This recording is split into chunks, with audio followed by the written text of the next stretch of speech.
Why, hello again, YouTube viewers, and whatever you want to be called. I'm playing Pokemon! But anyway, the reason I signed on today was again to do these challenges that I've been challenged. So let's start with Callum's first challenge.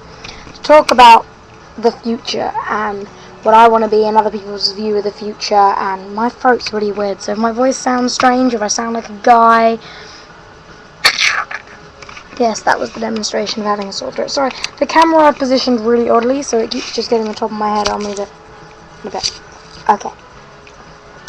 So basically, my future.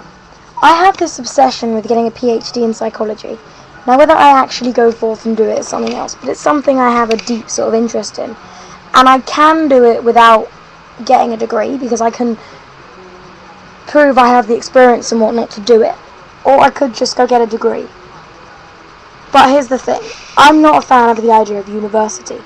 So I've got to go about this my way. And yes, I'm aware to get a PhD, even without getting a degree, I've got to go through uni at some point because I have to study the PhD itself. But here's the thing. I'll get it done because it's what I do. But that's one thing I want to do.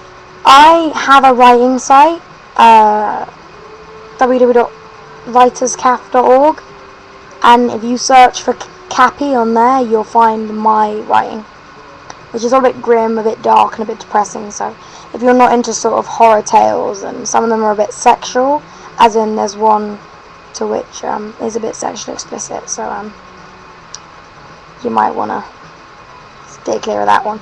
But there's some stuff on there that you might find interesting. But I've also wanted to be a writer from when I was little, and I had a poem published when I was 8, which is why, as I said, I like writing. Or I want to go into child psychology, because they say the best psychologists are those with mental problems themselves. So why not me get into that sort of thing? Because I love the idea of psychology. I've had an obsession with the human mind since little. Now, rolling this over, these are my wishes of the future. And some people don't agree with them. Some people think I should do something totally different with my life. Some people I should, like my mum, for example, think I should follow in her footsteps and do what she wants me to do. But frankly, I'm me, I'm not my mother, I'm not anyone else in my family. In fact, I've chosen careers that are not one person in my family themselves has chosen. But everyone sees the future differently. Some people sit there and don't think about the future and still manage to get all these opportunities. Some people struggle too much trying to locate their future, which is something I've been doing. And what I mean by that is where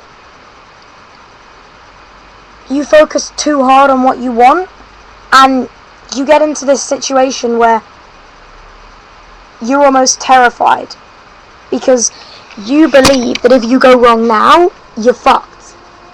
And I'm just going to turn this up a little bit.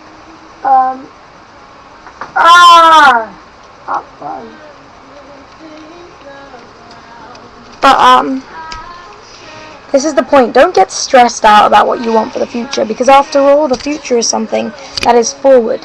So even if by tomorrow you don't know what you're going to do, there's always the day after. Now, I'm not saying sit around and do nothing. And if I turn this music up too loud... Yeah, I have slightly. Hold on. In the sense of don't sit around and go, oh, I can always think about my future tomorrow or whatever. Because that's not quite what I mean. What I mean is that the future is always going to be there. And if you fuck up one chance, that doesn't mean it's over. It just means you have to go about it from a totally different way. And this camera angle is really weird. It's because of my bed. So don't worry so much. Do what makes you happy and get the qualifications that you enjoy. Keep in mind what you want. And once you know, go for it. Don't be put off by the fact that you don't enjoy something, because there are always different ways to go about it. Like me, for instance, I'm not someone who enjoys writing, but I've managed to chuck a load of qualifications under my belt, more than some of my friends who have gone on to do university. And you'd think they'd gone on to do uni. Hold on a minute, you dropped out on your second year of college? How do I have more qualifications than some of them? Because instead of sitting there and going on this track when I wasn't sure of what I was doing, I went on and got a load of different qualifications so that my choices were open to me. So it was just a more logical choice of things to do, because why would I bother putting all my effort into one subject when I had no idea what I was doing? And now I'm only starting to get things slightly clearer. So I don't know, the future is an interesting thing, because we're told from young If you don't get your GCSEs, you're fucked. If you don't do this, you're fucked. If you fail your A levels, you're fucked. That's not right. That's total nonsense. One of my exes told me something himself about the fact that you don't actually need school to get anywhere, because he's managed pretty well. Yeah, he's gone back to take a sports course, but he's not actually gone back to school. So maybe school isn't quite as necessary as everyone makes it out to be. Your future is pretty much what you make of it. You'll get out of your life what you put in, but it doesn't have to be academically based. It doesn't have to be that way. But there is this sort of pressure on young people to do well in school. I mean, by all means, try your hardest, but if you fail, it's not the end of the world. You do what you can. Don't think you've tried so hard and you've got the worst grades, your life is over, because no, it isn't. There's always retakes, there's always other courses, there's always going into work and dropping some experience under your belt. And do you even know what you want now? I don't know, but that's my view on the future. It's variable, and you can make the future. So just do what you can, get out of life what you can, and if you happen to hit a problem or fail something, go do something else. Knock some other things under your belt, because you can do it. And that is my view on the future. Thank you, Callum. I'm not sure if that was all as interesting as you thought it was going to be, but there you go. The next challenge I've got to do is dreams and nightmares and their effects on reality and what they have to do with reality. I might broaden that subject out a bit just so there's more chunky bits of information in it.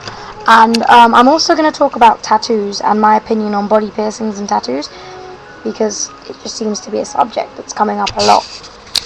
So yeah, but that's it for this video. I might make another one tonight, I don't know, depending on when my mum gets home, but I can't be asked to record one straight after, because my voice is really, really sore, so when I talk my throat's like ow. So I have to give it a little while to rest. I might drink some lemon and ginger tea or something like that. That's it really. I have nothing more to say. Oh my god, my cheeks look really chubby.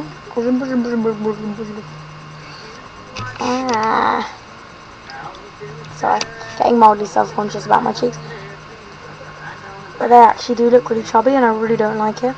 I don't know. It's a strange paranoia thing I have with weight. I'm